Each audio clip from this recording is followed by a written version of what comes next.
Baik, sebelumnya Bismillahirrahmanirrahim. Assalamualaikum warahmatullahi wabarakatuh. Selamat pagi semua, salam sejahtera bagi kita semua. Yang pertama-tama saya panjatkan doa kepada Allah Subhanahu wa Ta'ala yang telah melimpahkan rahmat dan kesehatannya sehingga kita semua bisa hadir pada pagi hari ini di ruangan Zoom. Dan yang saya hormati kepada Ibu Tiara Anggia Dewi, MPD selaku dosen pengampu mata kuliah belajar dan pembelajaran, dan teman-teman yang saya cintai. Sebelum kita mulai materi hari ini, alangkah baiknya kita berdoa terlebih dahulu.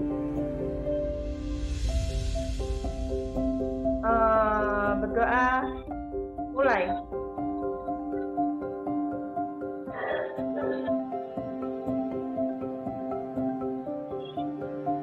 Berdoa selesai.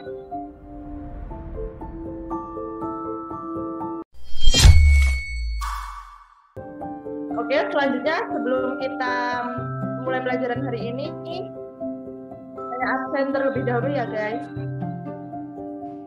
Baik. Apakah hari ini hadir semua? Apakah ada yang izin? Hadir. Oke. Masih semangat pagi hari ini? Semangat. Kenalkan, nama saya Sri Oktavia, NPM 20210026. Oke, di sini saya akan menjelaskan materi yang berjudul Pola Masalah dan Sistem Ekonomi. Konsep pola masalah dan sistem ekonomi ya. Nah, apa sih? Yang pertama, apa sih itu pola kegiatan ekonomi dan pelaku ekonomi? Dan yang kedua, apa saja masalah dan ekonomi dalam ekonomi? Dan yang ketiga, apa itu sistem ekonomi, fungsi dan macam-macam sistem ekonomi? Nah, nanti di situ saya jelaskan satu persatu. Oke, yang pertama, yang dari konsep tadi, yang pertama, pola kegiatan ekonomi dan pelaku kegiatan ekonomi. Nah, saya jelaskan dalam garis besar sistem ekonomi dibedakan menjadi 3 golongan, yaitu ekonomi pasar, ekonomi campuran, dan sistem ekonomi. Yang pertama, ekonomi pasar adalah perekonomian yang kegiatan sepenuhnya diatur oleh interaksi di antara pembeli dan penjual di pasar. Dan yang kedua, ekonomi campuran. Ekonomi campuran adalah sistem ekonomi pasar yang disertai campur tangan oleh pemerintah. Dan yang ketiga, sistem ekonomi perencanaan pusat. Sistem ekonomi perencanaan pusat adalah sistem ekonomi yang kegiatannya sepenuhnya diatur oleh pemerintah. Sedangkan pelaku kegiatan ekonomi dalam analisis ekonomi tidak mungkin untuk menyebutkan kegiatan mereka secara satu persatu. Untuk mencapai tujuan ini cukuplah apabila pelaku kegiatan ekonomi dibedakan menjadi 3 golongan, yaitu yang pertama rumah tangga, yang kedua perusahaan, dan yang ketiga pemerintah. Oke, selanjutnya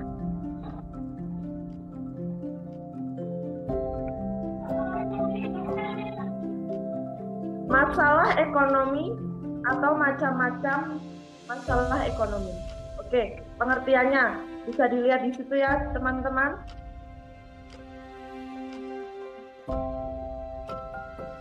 Pengertian masalah ekonomi adalah suatu masalah yang terjadi karena terbatas jumlah sumber daya yang dibandingkan dengan adanya kebutuhan manusia setiap harinya yang semakin meningkat, seperti jual beli, tawar menawar, ekspor impor, karena itu muncullah ketergantungan yang sangat tinggi.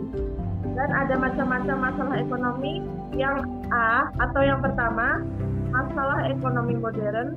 Permasalahan ekonomi modern berfokus pada what, how, dan solve from.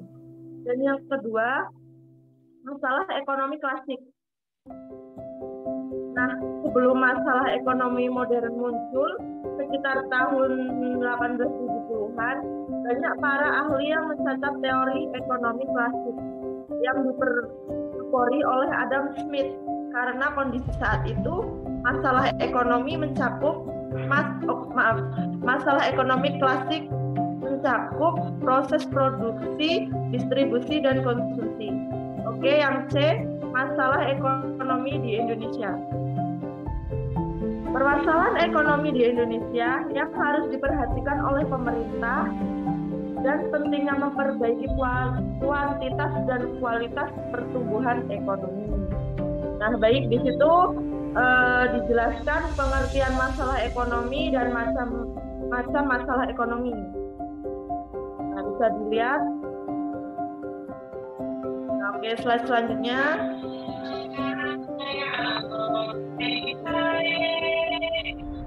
Pengertian sistem ekonomi, fungsi, macam-macam sistem ekonomi. Nah, di situ ada pengertian sistem ekonomi, fungsi, macam-macam, dan sistem ekonomi.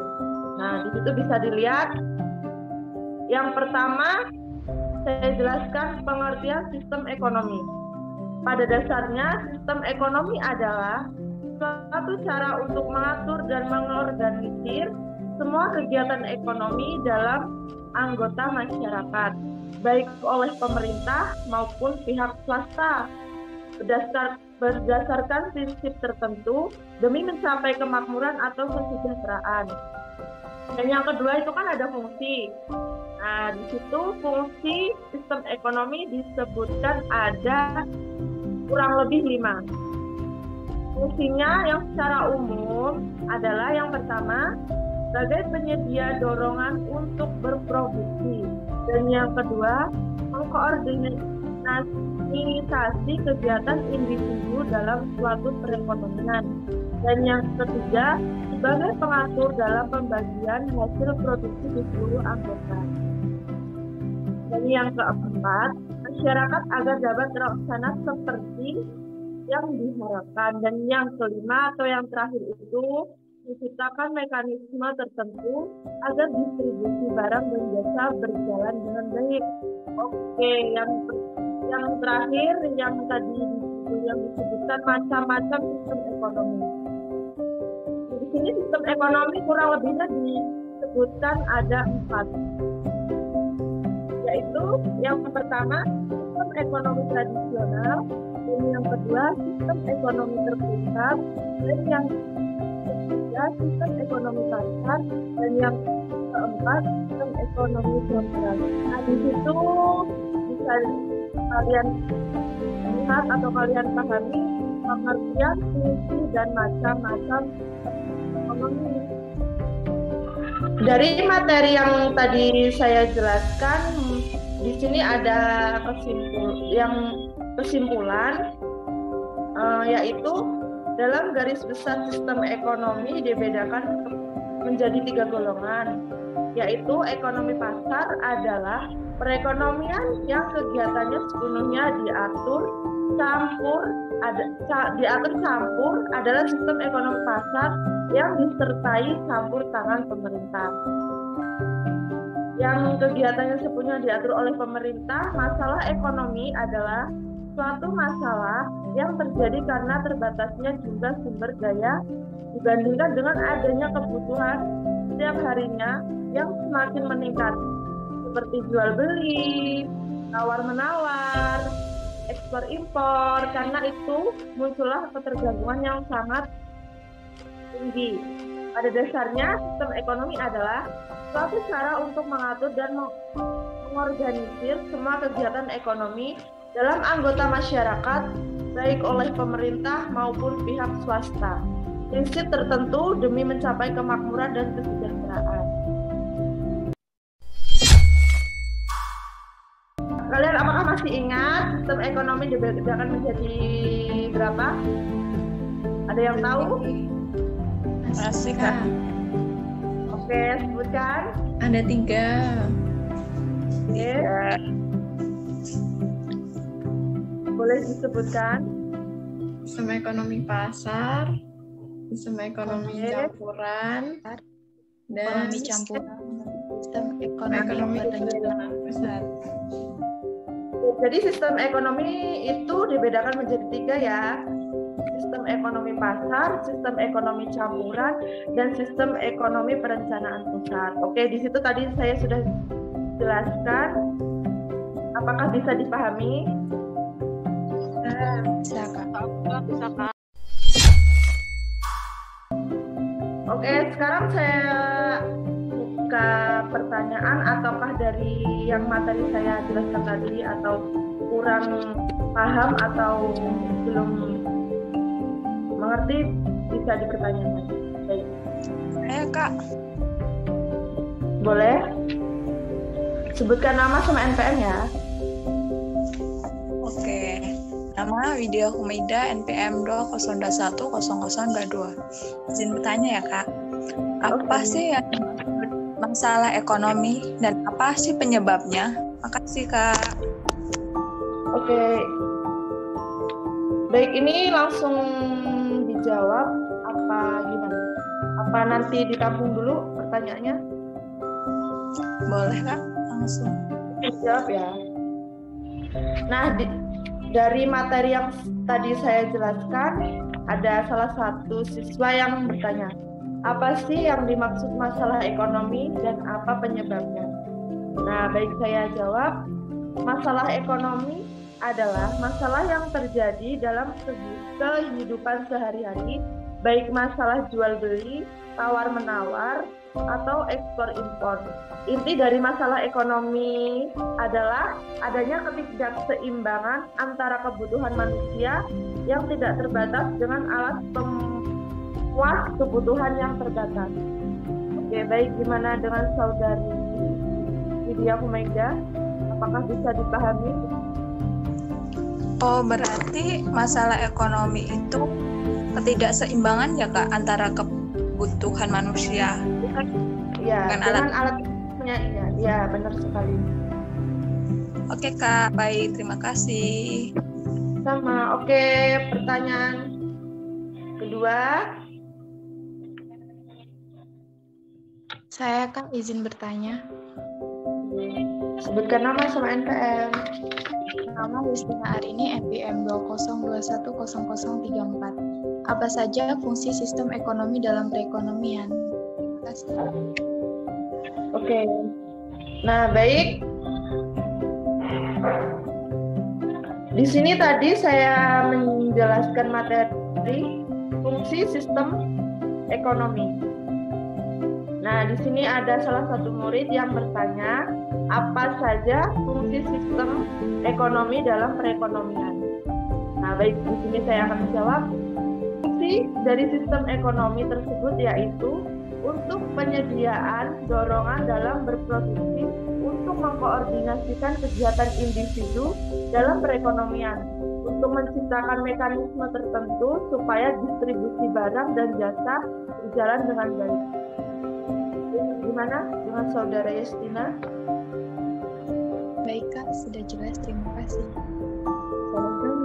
Ada yang mau bertanya lagi? Izin bertanya Kak. Nama Monica, NPM 20210023, yang menanyakan mengapa dalam sistem ekonomi campuran beban pemerintah lebih berat dibandingkan swasta dalam kegiatan ekonomi tersebut. Terima kasih. Oke, baik, di situ tadi saya menjelaskan di materi yang di sistem ekonomi campuran ya, Kak. Oke, baik, di sini ada yang bertanya, Mbak Monica, mengapa dalam sistem ekonomi campuran beban pemerintah lebih berat dibandingkan swasta dalam kegiatan ekonomi? Nah, baik, di sini saya akan menjawab, karena pemerintah menghindari penguasaan secara penuh dari golongan masyarakat terhadap sumber daya ekonomi. Untuk itu pemerintah ikut campur tangan supaya masyarakat sejahtera. Baik, gimana dengan saudari Monica? Baik Kak, terima kasih atas penjelasannya. Jadi di situ pemerintah menghindari penguasaan secara penuh ya? Iya, benar. Terima kasih. Jadi pemerintah itu mengikuti campur tangan supaya masyarakat itu sejahtera, itu tuh secara luas masyarakatnya sejahtera. Apakah ada yang mau bertanya lagi atau sudah cukup? Sudah cukup, Kak. Oke, baik. Jika sudah cukup untuk materi kita pada pagi hari ini, terima kasih untuk teman-teman semua sudah mempersiapkan diri untuk hadir di Zoom materi saya hari ini. Saya akhiri, nun wal qalami wa ma yaskurun. Wassalamualaikum warahmatullahi wabarakatuh. Waalaikumsalam warahmatullahi wabarakatuh.